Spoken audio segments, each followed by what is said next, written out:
Good morning. Let us discuss today the 11th January 2016 newspaper. The most important article is related to the transfer pricing, illicit financial flows across the globe. It is by G. Sampath, and there is some sense in this article. And follow the Sampath article religiously. It has got explanation for many of the greed or much of the greed presented in the capitalistic world. How actually the capitalistic world is running, how actually the globalization is framing, you can understand through these articles. And second thing is, in Hindu, some of the beautiful articles written by Mr. Sainath, the rural editor of Hindu, these were missing these days. I don't know what happened. Urbanization, rural development, these articles have decreased tremendously. So in this context, Sampath is a solace. You can happily read about him. So in this context, let us discuss today's article. So what he says is, the capital which is generated in our own country, it is flying to the Western countries through our tax havens, through multinational corporations. It is coming back as an investment to the country. So both the times, so they are not paying the taxes for the income which is generated in our country, and at the same time when they are bringing the capital back to us, they are taking huge benefits or subsidies from the government. So in that way there is a dual benefit to the capital. So how he explains this? Now he took the support of a report, that is report on illicit financial flows by Global Financial Integrity. So according to this report, more than $500 billion of money is flying away from India through illicit routes. So in this context, this money majorly includes under-invoicing of the trade in goods.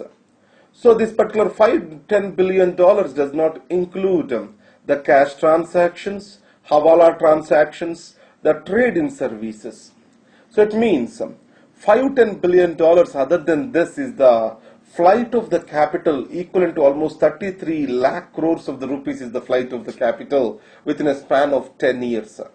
So in this context, the transfer pricing is an important rule.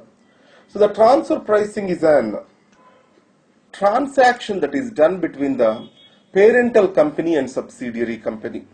It may include royalty payments, interest payments, or licensing fee paid by the subsidiary to the parent company. So in this context, for example, the Microsoft has supplied certain softwares to the Indian subsidiary, and the software is priced very heavily. Then the profit of the Indian subsidiary will come down and the profit of the mother company will increase. So what these companies will do is they themselves get registered in a tax havens such as Luxembourg, Bermuda, or Mauritius. So they are the companies which are established over there. So because that Mauritius based company will invest in India. So as per the double taxation avoidance agreement, an income shall not be taxed twice. So in this context, so when the Microsoft subsidiary in India, let us take it, has made some 10 lakh rupees as profit. So when it is buying the software from its parent company in Mauritius, then the software is priced around 9 lakh rupees. Its profit is reduced to 1 lakh rupees. Only 1 lakh is taxed in India. 9 lakhs is taxed in the revenues of the parent company in Mauritius, where the tax is almost zero. In that way, the profits earned in the developing world are being sent to the tax havens. It's not only the problem of our country, even the United States also suffers from this. According to the European Union estimate, more than $1 trillion of money is being lost like this for the governments across the world. Again, this money, it is coming as a capital back to India. So here there are two tax systems. One is United Nations model. What it says is any income that is generated, where it is generated, the source of generation of the income, there it has to be taxed. So the source of income shall be the criteria for the taxation. On the other hand, OECD model, what it says is the residence as a criteria. So the residence of the company as a criteria. So it means if the management is sitting in or else in Luxembourg, so the taxation of the company has to be in Luxembourg. So for example, if I am a resident of India, I shall be taxed for all my global income in India, and for non-resident Indian, only his income in India will be taxed, and global income will be taxed in the so-called as Luxembourg. So in this case, whatever the income in India I generate, the non-resident generates, he has an incentive to take this income back to the to tax haven and getting it taxed over there so that his revenues will increase. This is how the capital is flying away from India. So if you take total investment flows and the total debt of these developing countries, if compared with the total capital outflow, it is many a times less. It means that if they can plug this mechanism, that surplus capital will be available in these countries itself for investment. And coming to the seed funding. So what is meant by this? So the startups, whatever the investments they get, we call that as simply seed funding. So there is a difference in India between a domestic investor and a foreign investor. A domestic investor is investment in a startup is taxed as the income of the startup. For example, if I have some 1 crore rupees, if I am investing it in an X startup, my income is taxed. When I am investing that, there it is taxed. It means almost 1 crore rupees, 30 lakh rupees the government is taking. The actual money which is available to the startup is only 70 rupees. On the other hand, tomorrow, when the startup makes profits, this startup, the person on my 1 crore of investment, I will be taxed it as a personal income around 33%. If you take the foreign investor, whenever he is investing in a startup, it is seen as an investment and no tax is being laid on it. And second, tomorrow when he gains the profit, that is taxed on the capital gains tax, which is just 10%. If I am a domestic investor, whatever the profit which I get from a startup at a later date, it is taxed as a personal gain and income tax is levied on that, where I am supposed to pay 33%. So these discrepancies are making the domestic investor or angel investors to grow in the country. If the startups have to be revised, we need to change this situation. And the next is a Sri Lankan issue. So it is nothing but, yesterday there is an article on this, today they have given this editorial. There is no essence in this article, I suggest you not to read this. So just he has given, there is a lot of trust and reconciliation, positive reconciliation is going on.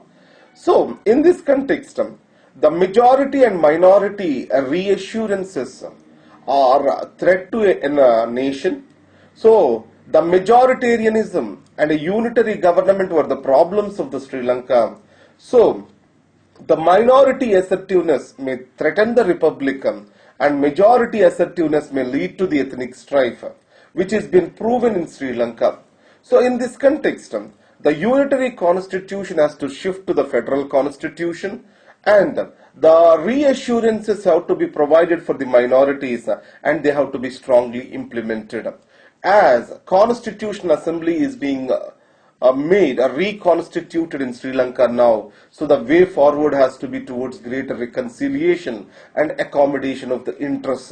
To what extent the mainstream political parties can keep these hardliners away from the discussions, to that extent the peace process can become successful. It is a historic opportunity, and President Sirisena and this particular Ranil Wickremesinghe, the Prime Minister, have to be appreciated for forming a national unity government and taking this process forward.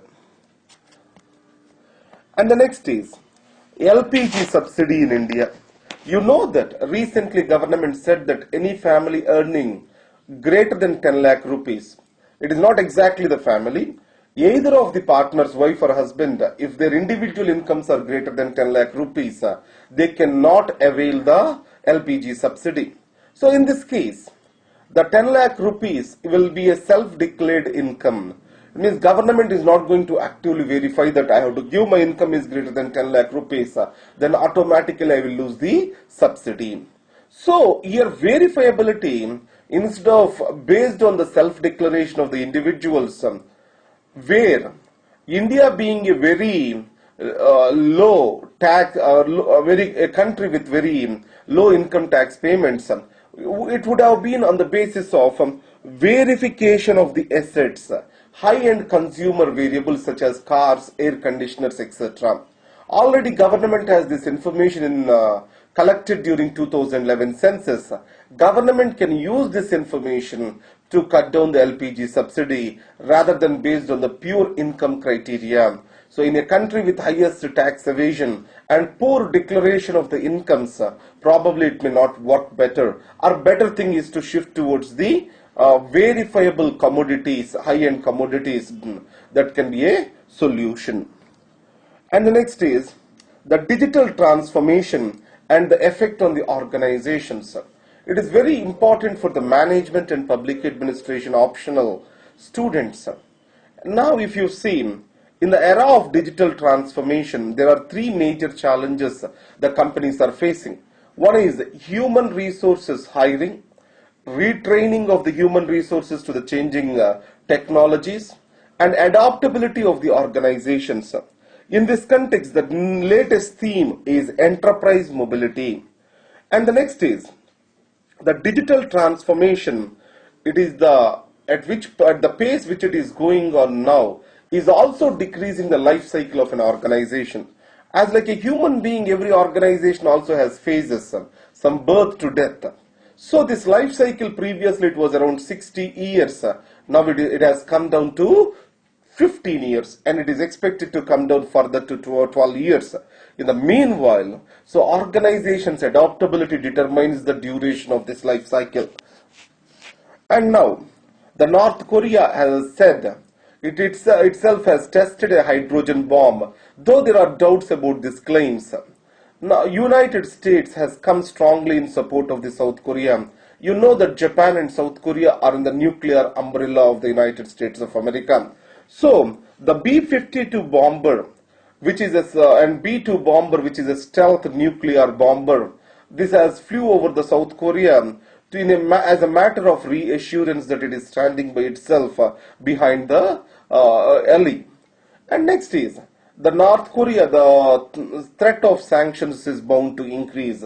So what is the major problem is, though from 2006 onwards a series of sanctions were imposed on North Korea, their enforcement is relatively weak. So that is making it more and more assertive. This situation needs to be changed. So these are the articles for today. Thank you very much. Tonight I will pose the model answer for the question which I gave you. And thank you very much. All the best. I request all the students to post the answers at one place. Someone are mailing to me, someone are posting it on the Facebook, someone are posting it on the LAX. If you post at the LAX, all the answers will be at one single location. Go to LAX page on the daily current affairs. At the bottom you have this discuss platform, laex.in. At the bottom you have the discuss platform. There you can just simply post your answers. That's an easy way. And I think we can solve this issue very soon. And all the best.